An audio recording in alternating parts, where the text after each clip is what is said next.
We are not trying to set out to be that next association. We're not trying to be the next networking group. We're not trying to be the next event. What we're trying to be is the more secure, more discreet underlying architecture of how do you keep those conversations going and those connections happening when the happy hour shuts down, right? Or Yeah. for the government users that are no longer able to travel to these events, even how do you keep those conversations going and surfacing those opportunities along the way? This is All Quiet on the Second Front, podcast where boring conversations around defense tech and national security come to die. Join me, Tyler Sweatt, and my Second Front homies as we dismantle the mundane and cut through the bureaucratic bullshit to demystify the world of defense tech. But be warned, this is not a typical government podcast. You ready to get weird? What's up, everybody? I'm your host, Tyler Sweatt. Welcome to another episode of All Quiet on the Second Front, the podcast where boring defense talk comes to die. This is going to be a fun one. We're going to get to talk about like a multi-stage journey. And we don't often get to talk about sort of like what happens after something happens and how do you think about product pivots and new launches and turning back into the community and really engaging there. So, Robert, man, super pumped to have you here, brother. Yeah, absolutely. No, this conversation I think has been a long time coming. So looking forward to it. Yeah. Heck yeah. So, dude, I think we've been working together for as long as I can remember. So I've had the benefit of, being a teammate, a partner, a sort of champion of everything you're doing. For folks that maybe don't know you or the sort of story, kind of, and I know there's a bunch of phases in this Yeah. one, but like give them the once over the world, brother.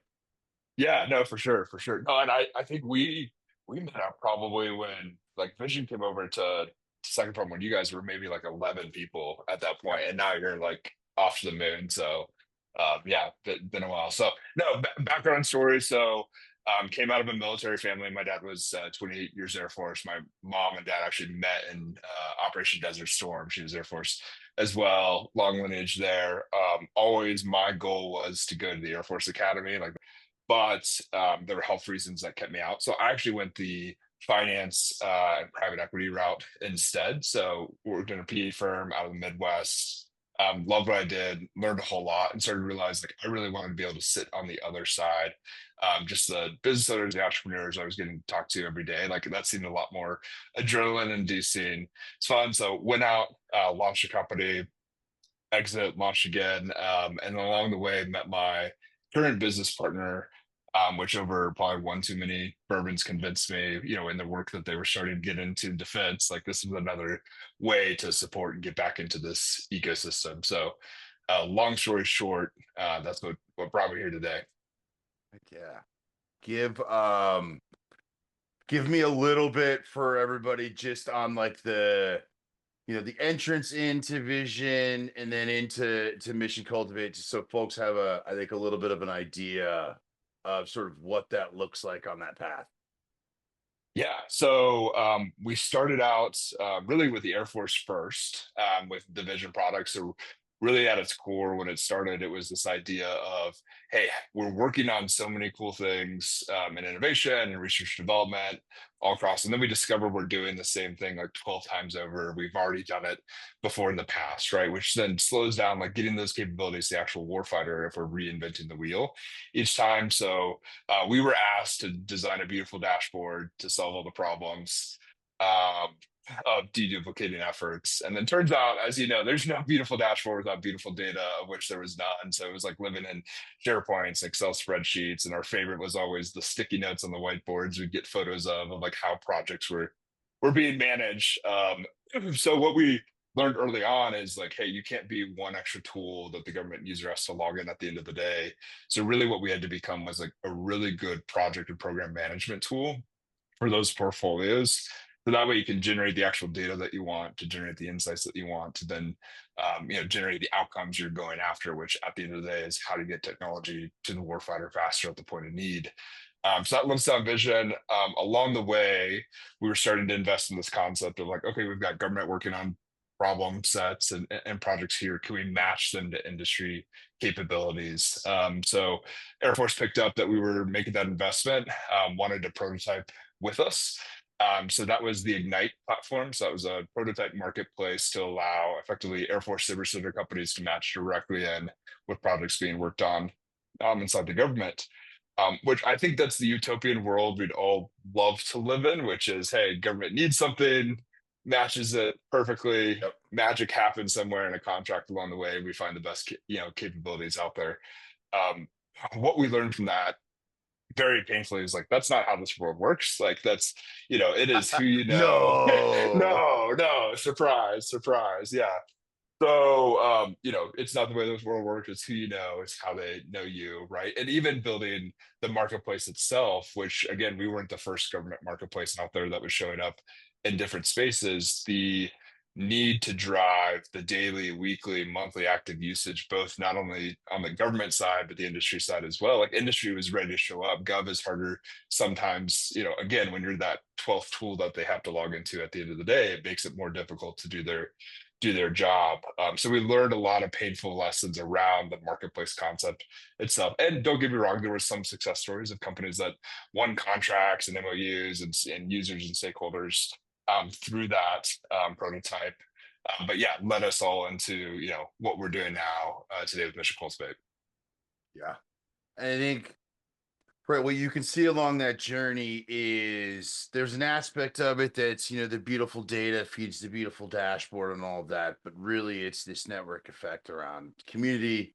It's sort of the people on all of the different sides of sort of like the respective table.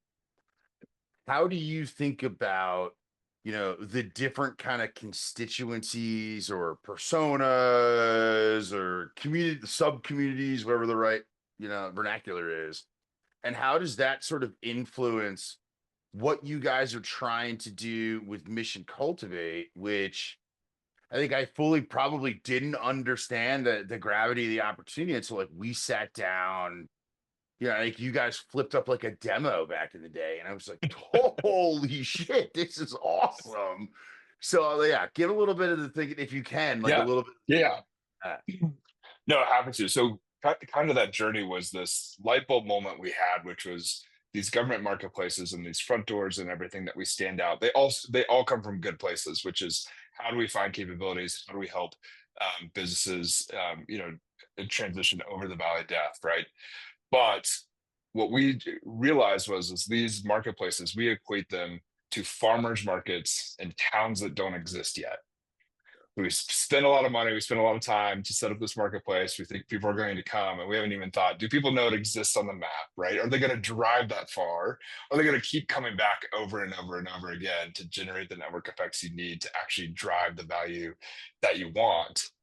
And so for us, once we realized that, I'm like, oh, why do we keep contributing to the marketplace narrative? What if we step back and build the town first?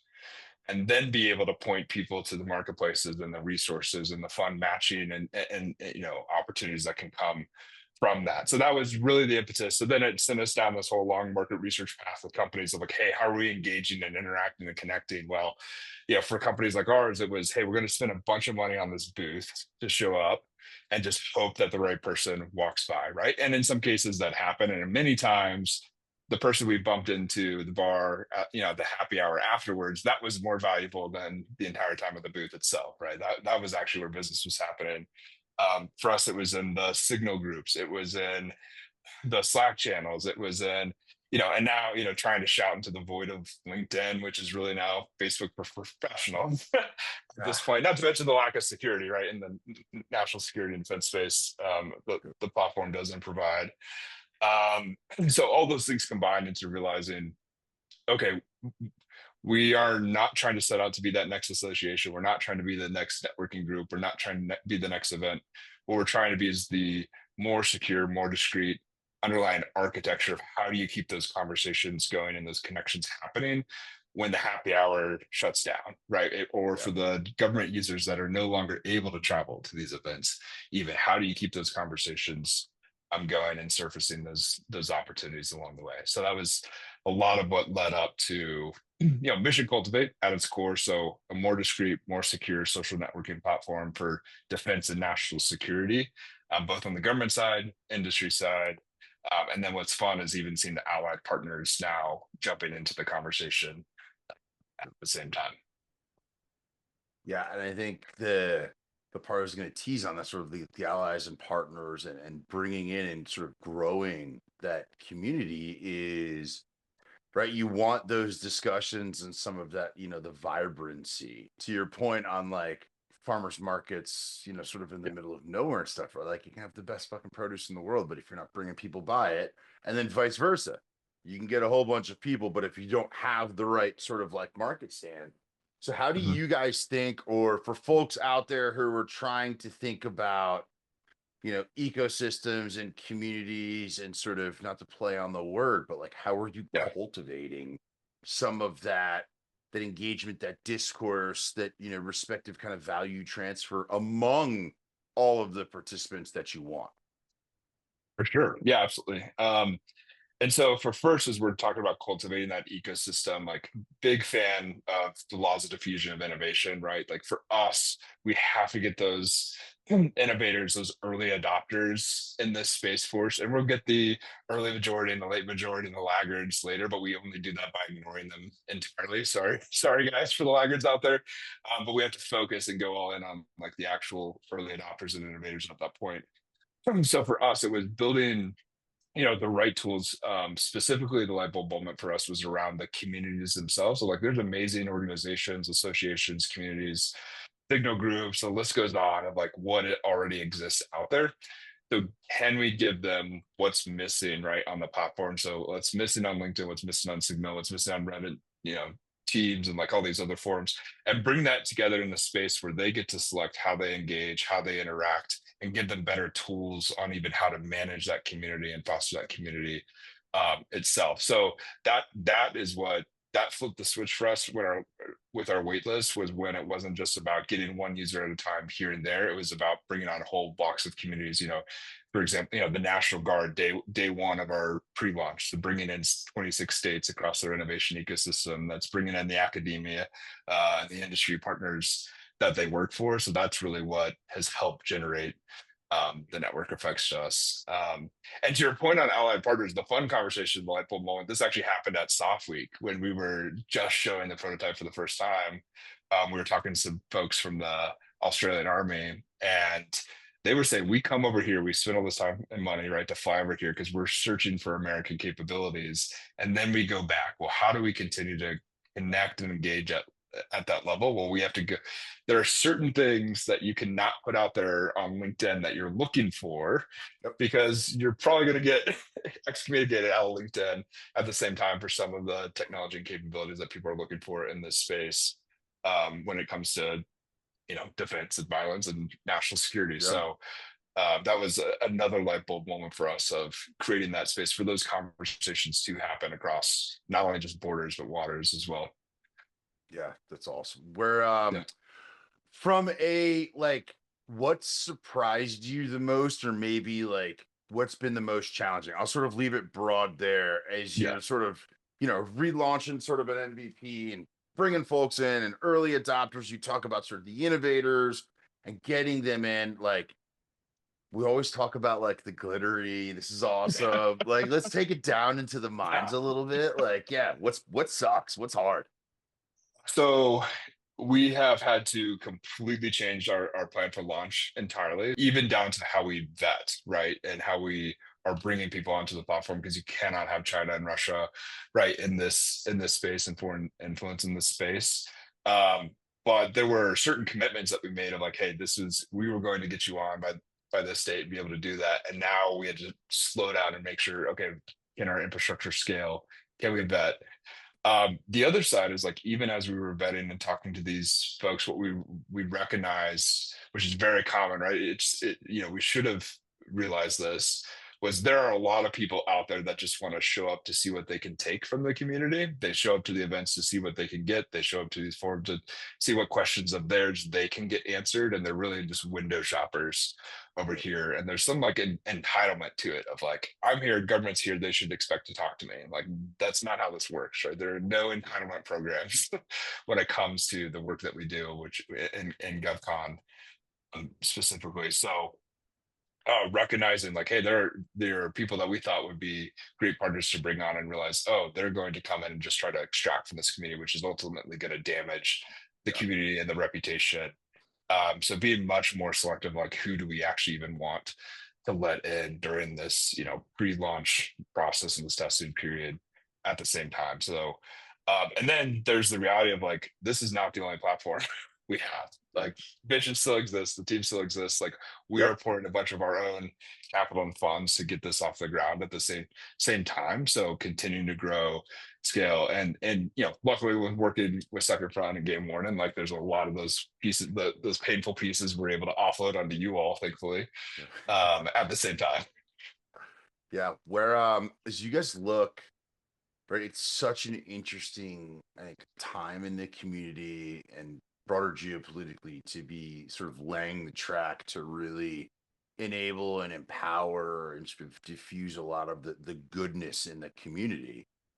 Right. As you think about like the next 24, and I'm not trying to like peek under the hood to everybody, but like Yeah. what, like I can see it every time I talk to you, how freaking fired up you are. Like, what are you hoping this looks like in 24 months? Like, what are some attributes you want to see, in the community or the platform or the team, sort of however? Yeah. So there's there's the early, how do you build that town, right? So there's the emphasis on the community. We're doing that because we believe there are good communities out there, and that is a great way for us to get the traction, interaction, engagement on the platform. One of the next things we're really after is, how do you surface those opportunities that are never going to live on sam.gov, right? Like, we're all aware, like saying the quiet part out loud, which people are aware of. Hey, if it's on sam.gov and that's the first time you saw it, you may be too late, right? There's still opportunity, but maybe too late. So how do we start to surface, even in the military exercises, right? When they have certain problem statements that they want to test out, and they want to use industry capabilities, and that's a great opportunity for industry to come in and actually like break shit, right, with actual end users and learn on the ground in a simulated environment. And right now, that world works of like, who do you know, who's on your Rolodex, who have we talked to before? We get all those calls all the time of like, hey, we're running this exercise. Like, what companies do you know in your space, given our work Yep. with Vision Ignite? So that's just one example of the opportunities that those are going to be on sam.gov, but getting the companies out of the booth and into the battlefield per se to actually learn from the end users is immensely valuable in that relationship. And then there's also the cross opportunities of like, the opportunities for teaming and subcontracting. Like, we've heard from the systems integrators, like, okay, we have 3 to 10 capabilities that we're going to mash together, right? And we go through our Rolodex, our current supply chain, like, who do we know, who do we meet at these events, or who can we Google, right, to start to surface, those opportunities for engagement and connections that are not necessarily just industry to gov. Yeah. All right. Last two questions. Yeah. This one I hadn't planned on asking, but I'm like super curious given sort of how the conversation is going. As you guys Yeah. look at, either organizations or like a book or a podcast or like a blog, like where are you guys looking to keep either to keep like a North Star, an eye, like a pulse of the community? How are you? What, I guess, maybe what are you using for like weather vanes is maybe the right way to ask it. Like, how are you continuing to make sure that like, you're not sort of oscillating with every contemporary trend, but like you're reading the tea leaves the right way, that you're like, directionally moving out. For sure. No. So what's fun for us is like, as we bring the people on the platform, like, we're even giving the forums for people to be loud to us, right? Of like, give us the hard feedback, give us what we're missing, give us what we're That's cool. not hearing. And then the other side of this, that is like, we want to surface the voices that have really good takes, have really good feedback, but are in more of the dark corners, right? Like, they don't have some of the loud platforms and voices that have been Yep. built over decades. So we want to give light to that. So that's, for us, it's like engaging with that. And many people have told us, hey, we need to do our own podcast. And we're like, we would rather see how do we support the others that are actually great voices already in the community, and amplify that, instead of trying to, again, be the next event, be the next association, be the next voice out there. Like, how do we just support those that already exist? That's an awesome answer. All right, last question. This one goes in 100 different directions. King for a day. You've got a magic wand or the magic scepter or whatever. You can wave it, and one thing you get to call one wish immediately comes true. You don't have to caveat it. All your dependencies are sort of met. What do you change? What do you do, and why? Yeah. So this will be out in left field. I had always said if I ever ran for president, I'd run on one issue and then I'd get out of the way, which is making health insurance compete across state lines, making insurance companies compete across state lines, and the price transparency around that. Like bring competition back to some of those markets over there. I think that could even out a lot of pain that as we grow and scale these businesses, like the Yeah. amount of expense associated with that. So yeah, if I had to wave a magic wand for a day, that'd be an issue, across the nation. I'd want to take care of. You have my vote now. That is an awesome, Love is it. an awesome issue to solve. Well, Have a brother, good one. look, I say it every time we get spend time together. Like you, the team, friggin' fire me up. Like we feel like we've been in the trenches together. To your point, since about the beginning of this journey for us both, Yeah, and am so fired up to see this next evolution of what you and the team are doing and sort of bringing back into the community with Mission Cultivate. So thank you for what you're doing in the community. And thanks for making time to come by today, brother. This rocked. absolutely. No, thank you. And I mean, I always get fired up from our conversations. Like I think we always leave with like, hey, if it was just about the money, we would go do other shit because there's That's right. way other voices like the mission, even our side, but especially you guys, the hard work you guys are doing each and every day. That is very thankless work in many cases, but it's for a bigger mission. Like that's what gets us up out of bed every day as well. Heck yeah, man. Well, thanks everybody for tuning in. Cheers.